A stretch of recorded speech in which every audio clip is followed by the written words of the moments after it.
Morris Bucaille একজন ফরাসি চিকিৎসাবিদ। 1976 খ্রিস্টাব্দে প্রকাশিত তার রচিত বাইবেল, কোরআন ও বিজ্ঞান গ্রন্থটির কারণে তিনি পরিচিত। বিশ্বজুড়ে তিনি একজন প্রসিদ্ধ চিকিৎসক হিসেবে খ্যাতি অর্জন করেছেন। তিনি সৌদি বাদশাহ ফয়সাল বিন আব্দুল আজিজের পারিবারিক চিকিৎসক হিসেবে নিযুক্ত হন 1973 সালে। মিশরের তৎকালীন প্রেসিডেন্ট আনোয়ার সাদাত ও তার পরিবারের সদস্যরাও ডো. বুকাইলির কাছে চিকিৎসা সেবা নিয়েছেন। তিনি মেডিসিন চর্চা করেছেন 1945 সাল থেকে 1982 সাল পর্যন্ত। তবে তার কর্মজীবন শুধু চিকিৎসা জগতেই সীমাবদ্ধ নয়, নাম কুড়িয়েছেন একজন প্রসিদ্ধ গবেষক হিসেবেও। মরিস বুকাইলি ধর্ম ও বিজ্ঞানের মাঝে বিদ্যমান সম্পর্কের একজন একনিষ্ঠ গবেষক ছিলেন। তার গবেষণার মূল বিষয়বস্তু ছিল ধর্ম, বিশেষত ইসলাম এবং আধুনিক বিজ্ঞানের মাঝে বিদ্যমান সম্পর্কগুলোর বাস্তবধর্মী বিশ্লেষণ। এই গবেষণা চলাকালে তিনি বিংশ শতাব্দীতে আবিষ্কৃত বেশ কিছু বৈজ্ঞানিক মতবাদ ও পদ্ধতির সাথে কোরআনে উল্লেখিত বক্তব্যের সাদৃশ্য দেখতে পান। অতঃপর প্রকাশিত হয় মরিস বুকাইলির বই, বাইবেল, কুরআন অ্যান্ড সায়েন্স। এই বইয়ে তিনি দেখান যে কোরআন একটি ঐশ্বরিক গ্রন্থ, যাতে বৈজ্ঞানিকভাবে সঠিক তথ্য রয়েছে। এই মতবাদ থেকে জন্ম নেয় বুকাইলিজম বা বুকাইলিবাদ। ড. মরিস বুকাইলি এর বই সমগ্র বিশ্বব্যাপী সাধারণ পাঠক ও গবেষকদের কাছে বেশ জনপ্রিয়তা লাভ করেছে। 1976 সালে প্রকাশিত বাইবেল, কুরআন অ্যান্ড সায়েন্স বিশ্বের প্রায় 17টি ভাষায় অনুদিত হয়েছে। আরও প্রকাশিত ডো. মরিস বুকাইলি এর বইসমূহ হল the Quran and modern science, what is the origin of man, mummies and pharaohs, modern medical investigations ইত্যাদি। মরিস বুকাইলির রচিত বইগুলোর বেশিরভাগই ফরাসি ভাষায় লেখা, তবে ইংরেজিতেও তার রচনা আছে। প্রখ্যাত এই লেখক, গবেষক ও চিকিৎসক 1998 সালের 17 ফেব্রুয়ারি পরলোক গমন করেন। পবিত্র কোরআনের কয়েকটি আয়াত মুছে ফেলার দৃষ্টান্তপূর্ণ দাবি জানিয়েছেন ফ্রান্সের 28 রাজনীতিবিদ। তারা একটি পিটিশন ইস্যুর মাধ্যমে এই দাবি জানিয়েছেন।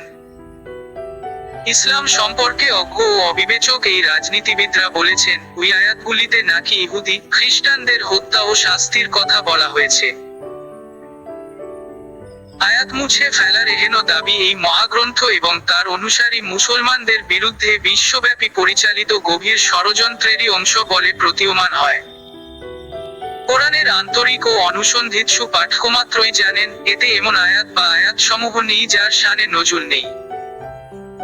ফ্রান্সের ওই রাজনীতিবিদদের যদি শানে নুজুল সহ তাদের কথিত আয়াতগুলো পড়তেন, তাহলে উপযুক্ত উত্তর পেয়ে যেতেন। পবিত্র কোরআনে এমন কোনো আয়াত ও শব্দ নেই যা অপ্রয়োজনীয় ও পরিহারযোগ্য। এ কোরআন আল্লাহর পক্ষ থেকে দীর্ঘ 23 বছর ধরে বিশ্ব নবী এর প্রতি নাজিল হয়েছে। স্বয়ং আল্লাহ রাব্বুল আলামিন ঘোষণা করেছেন, এটা সেই কিতাব যাতে কোনো সন্দেহ নেই। এটা খোদাভীরু লোকদের জন্য পথ প্রদর্শক।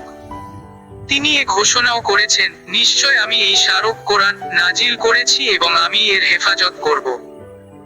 নাজিল হওয়ার পর থেকে এ পর্যন্ত কোরআনের বিরুদ্ধে ষড়যন্ত্র কম হয়নি। এর বিকৃতি, বিনাশের জন্য ইসলাম ও মুসলিম বিদ্বেষী মহলসমূহ চেষ্টার কোনো ত্রুটি করেনি। আল্লাহর রহমতে কোরআনের কোনো বিকৃতি ও পরিবর্তন সাধিত হয়নি। ফ্রান্সের কথিত রাজনীতিবিদরা যে দাবি করেছেন তা অন্যায্য ও উদ্দেশ্যমূলক। বিশ্বের মুসলমানরা এ দাবি প্রত্যাখ্যান করে। অবশ্যই আল্লাহ তার গ্রন্থের শ্রেষ্ঠতম হেফাজতকারী। ফ্রান্সের গ্রান্ড মসজিদ আবু বকরের প্রধান ইমামের মতে, এ দাবি অন্যায় ও হাস্যকর। আটিয়া দেশে বিভিন্ন জাতি ও সম্প্রদায়ের মানুষের সহাবস্থানের জন্য ক্ষতিকর। উবদু মসজিদের ইমাম বলেছেন, এটা স্থূল ও হাস্যকর অভিযোগ। আমি নিশ্চিত, যারা পিটিশনটি ইস্যু করেছেন তারা আয়াতগুলোর যে অনুবাদ ও ব্যাখ্যা করেছেন তা যথাযথ নাও হতে পারে, অথবা ধর্মীয় টেক্সট পাঠের সঙ্গে অপরিচিতি তাদের উত্তেজিত করেছে। তারা যদি কোরআনের আয়াতগুলোকে হিংসাত্মক বলেন, তাহলে ইনজিল সহ অন্য সব পবিত্র গ্রন্থকেও হিংসাত্মক বলতে হবে। কোরআন বিশ্বের কোটি কোটি মানুষের কাছে পবিত্র ও অনুসরণীয় গ্রন্থ। এ গ্রন্থ সম্পর্কে কোনো বিরূপ মন্তব্য করা কারোই উচিত নয়, শোভন নয়। এতে এই গ্রন্থের অনুসারীরা মর্মাহত ও ক্ষুব্ধ হতে পারে। রাজনীতিবিদ হিসাবে এটা আগেই তাদের বোধের মধ্যে আসা দরকার ছিল। সম্ভবত ইসলাম ও মুসলিম বিদ্বেষ তাদের ঔচিত্যবোধ জাগরণের অন্তরায় হয়েছে। ফ্রান্স বিশ্বের সংস্কৃতি চর্চার অন্যতম গুরুত্বপূর্ণ কেন্দ্র হিসাবে পরিণত ও খ্যাত। এখানে বিভিন্ন জাতি, ধর্মের লোকেরা দীর্ঘদিন ধরে সদ্ভাব ও সম্প্রীতির সঙ্গে বসবাস করছে এবং যার যার ধর্ম ও সংস্কৃতি পরিপালন করে আসছে। ফ্রান্সে উত্তর আফ্রিকা সহ অন্যান্য দেশের বিপুল সংখ্যায় মুসলমান বসবাস করে। জনসংখ্যার দিক দিয়ে সংখ্যায় যে মুসলমানরা দ্বিতীয় সংখ্যাগরিষ্ঠ সম্প্রদায়। এতদিন পাশাপাশি ও একসঙ্গে বসবাস করার সুবাদে সেখানকার মুসলমানদের সম্পর্কে খ্রিস্টান ও অন্যদের ভালো ধারণাই থাকার কথা। কথিত রাজনীতিকদের উদ্ভট দাবিতে এর ব্যতিক্রমী লক্ষ্য করা গেছে। এটা দুর্ভাগ্যজনক। অথচ এই ফ্রান্সের দা মরিস বুকাইলি পবিত্র কোরআনের সত্যতার প্রমাণ পেয়ে ইসলাম গ্রহণ করতে এক মুহূর্ত দ্বিধা বা বিলম্ব করেননি। ঘটনাটি চমৎকার। তখন ফ্রান্সের প্রেসিডেন্ট ফ্রাঁসোয়া মিতেরাও 1981-1995। সে সময় মিশরের কাছে ফেরাউনের মমি নিয়ে গবেষণা করার আগ্রহ প্রকাশ করে ফ্রান্স। মিশর রাজি হয়ে মমি পাঠায় ফ্রান্সে। যারা গবেষণার দায়িত্বপ্রাপ্ত তাদের প্রধান ছিলেন দা মরিস বুকাইলি। ফেরাউনের মমিকৃত লাশ পরীক্ষার পর দেখা যায় তাতে লবণের অংশ আছে এবং তা প্রমাণ করে পানিতে ডুবেই তার মৃত্যু হয়েছে। তা মরিস বুকাইলির মনে প্রশ্ন জাগে, কিভাবে 3000 বছর পর লাশ অক্ষত থাকলো? এ প্রশ্নের উত্তর খুঁজতে গিয়েই তিনি সংস্পর্শে আসেন কোরআনের। তিনি পাঠ করেন কোরআনের এই আয়াতটি যেখানে আল্লাহ বলেন, অতএব আজকের দিনে বাঁচিয়ে দিচ্ছি আমি তোমার দেহকে যাতে তোমার পশ্চাৎবর্তীদের জন্য নিদর্শন হতে পারে। আর নিঃসন্দেহে বহু লোক আমার মহাশক্তির প্রতি লক্ষ্য করে না। আল কোরআন সূরা 10 আয়াত 92। তার দৃষ্টি খুলে যায়। কোরআনের সত্যতা সম্পর্কে মনে কোনো সন্দেহ থাকে না। তিনি উচ্চকণ্ঠে ঘোষণা করেন, কোরআন মহাসত্য।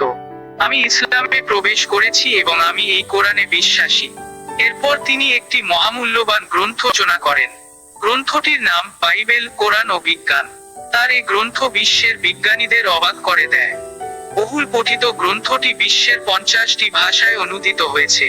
বাংলায়ও এর একাধিক অনুবাদ হয়েছে।